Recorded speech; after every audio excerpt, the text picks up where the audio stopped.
Yenidən avtomobil bazarına üz tutmuşam. Hava yağışlıdır, soyuqdur. Bu dəfəki çəkilişim əvvəlkilərdən fərqli bir üslubda olacaq. Bu dəfə yeni avtomobillər göstərəcəm. Yəni bazardakı bütün köhnə, təzə, qarışıq çəkməyəcəm. Əsasən yeni, hər bir avtomobilin yeni versiyalarını çəkib göstərməyə çalışacağım. Bizi izləmədə qalın. Hava soyuq da olsa, küləkli də olsa, bu bizim bu dəfəki çəkilişimizə mane olmayacaq.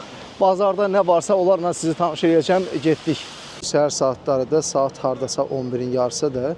Amma bu saatda belə, bazarda belə böyük bir boşluğu biz görə bilirik. Təbiidir bu da, çünki hava çox soyuqdur və küləklidir. Burada gəzdikcə sağa sola baxıram, görmürəm ilk yeni avtomobillər. Əsasən 2017-2018-ə qədər olan avtomobillər görürəm. Mən istəyirdim ki, 2020-dən yuxarı avtomobillər çəkib göstərim. Gəzdikcə baxacam, olduqca çəkib sizə təqdim eləməyə çalışacağım. Qiymətləri ilə sizləri tanış eləyəcəm. Qarşımızda 2019-cu ilin bir RAV4-ü var, Toyota RAV4. Qarşımızda Çin istehsalı Li9 var. Sahibi də yer gəlmişkən Azərbaycanlı deyil, Koreyalılardır. Yəni yəqin ki, yol üstü Çinə dönüb oradan gətiriblər Azərbaycana. İkinci avtomobil bazarına gətiriblər. 2020-ci ildir Sorento. Avtomobili Koreya istehsalıdır, Koreyadan gətirilibdir, Koreya bazarı üçün nəzərdə tutulubdur. Əla bir rəngdədir. 2021-ci ilin K5-idir. Başqa sözlə Kia Optimasıdır. Bu da Amerika bazarı üçün nəzərdə tutulub.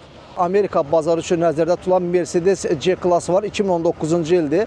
Avtomobil 2 turbo benzindir, mühərriki və ümumi vəziyyəti, görünüşü olduqca səliqəlidir və ili yaxşıdır, 2019-cu ildir. Bəzən əksər avtomobil həvəskarları SUV-la, yəni SUV ilə crossoveri dəyişik salırlar. Çünki bu avtomobillər vizual olaraq bir-birlərinə çox bənzəyirlər və bu bənzərliyə görə əksəriyyət elə bilir ki, crossoveri alıbsa bu avtomobil yolsuzluqdur və hara istəsələr sürə bilərlər və s. və s. Bu. Əslində mən SUV-la crossoverin fərqini sizə göstərmək istəyirəm. Avtosazı izləmədə qalın, soyuqdur, mən getdim.